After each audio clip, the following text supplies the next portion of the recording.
عالم اسلام اور وطن عزیز کے تمام تر مسلم بھائیوں کو دل کی پوری گہرائی سے عید کی مبارکباد پیش کرتا ہوں کہ اللہ تبارک تعالیٰ نے ہمیں اور آپ کو رمضان المبارک کا مہینہ نصیب کیا،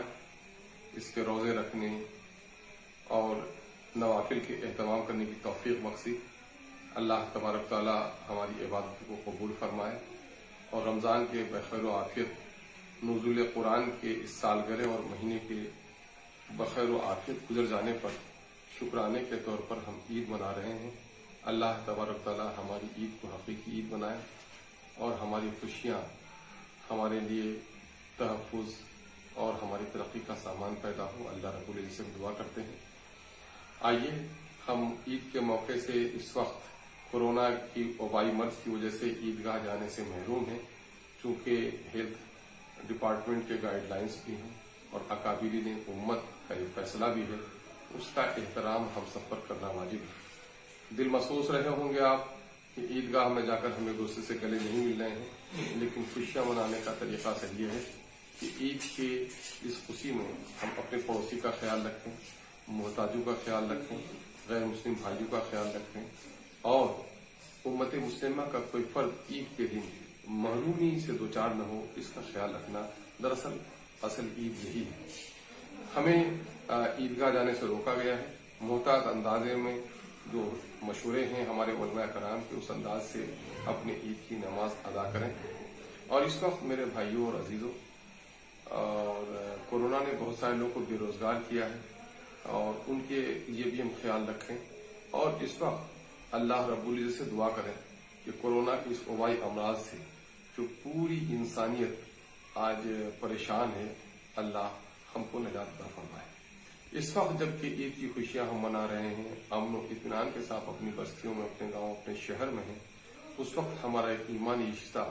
جو فلسطین کے لوگوں سے ہے، ان کے حالت دار نے ہمیں بڑا تڑپا کے رکھ دیا ہے۔ یہ غاصب یہودی قوم جو کبھی جرمن میں ہٹلر کا نشانہ بنی اپنی شرارت کی وجہ سے، یورپ میں در بدری کی ٹھوکر کھاتی رہی، سودی نظام جن کا کاروبار رہا اور معیشت کو تباہ و برباد کرنے کی سازش رچی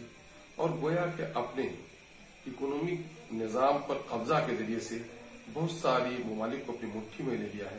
اور آج بڑی بڑی طاقتیں اس کے سامنے میں گویا سرنگوں ہو گئی ہیں۔ افسوس کہ اس ظالم قوت سے لڑنے کے لیے ہمارے صفوں میں اب تک اتحاد پیدا نہیں ہوا۔ رومن امپائر کے زمانے میں یہ ہر جگہ ذلیل و خوار ہوتے تھے، اپنی انہی بری خصلتوں اور انسان دشمنی فطرت کی بنیاد پر اور معیشت کے ذریعے سے لوگوں کا استحصال کرنے کی بنیاد پر یہ مٹھی بھر جماعت نے جب یورپ کے لوگوں کو پریشان کیا تو یورپ کے لوگوں نے اپنی شہری آبادی سے اس کو باہر رہنے پر مجبور کر دیا اور گھیٹوں بنا کر ان کو رکھا گیا اور یہ ہر جگہ ذلیل و خوار ہوتے رہے۔ لیکن سلطنت عثمانیہ کے زوال کے بعد برٹش امپائر کی سازش کے تحت اور مسلم حکمرانوں کی نادانی کے تحت فلسطین کے علاقے میں ان کو قدم جمانے کا موقع ملا۔ سن 1897 میں ان کی تنظیم نے فلسطین کے علاقے کو ہولی لینڈ کا تصور پیش کیا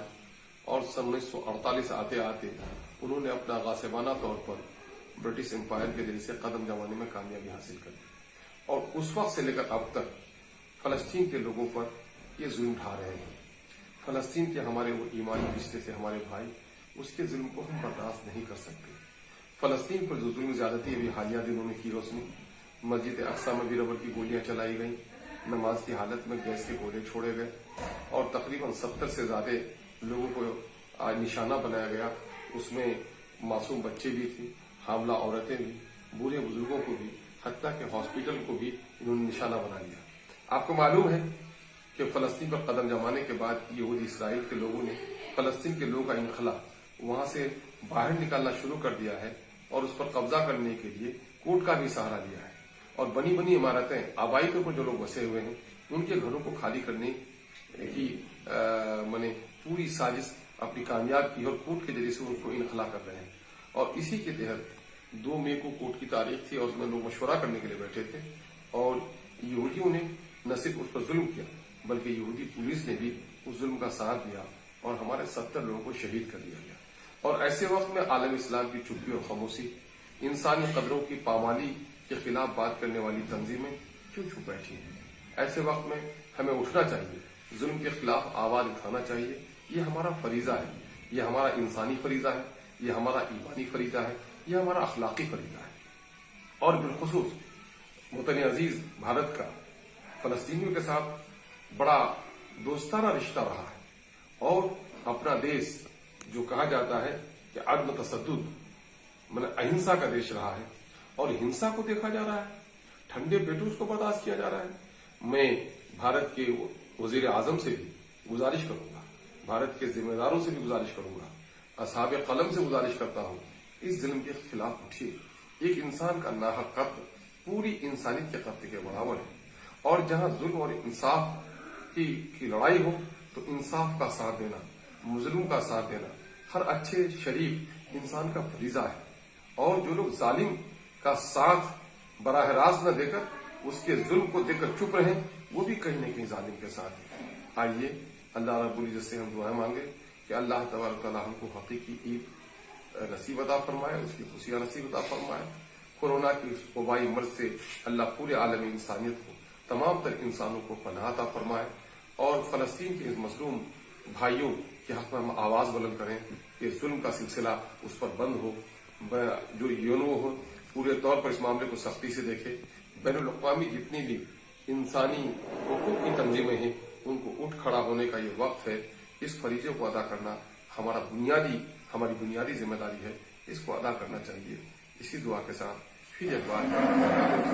میں آپ سبوں کو عید کی مبارکباد دیتا ہوں. اللہ کورونا کے اس وبائی مرض سے ہماری حفاظت فرمائے اور فلسطین کے بھائیوں کے حق میں انصاف کے حالات بنے. السلام علیکم ورحمۃ اللہ وبرکاتہ.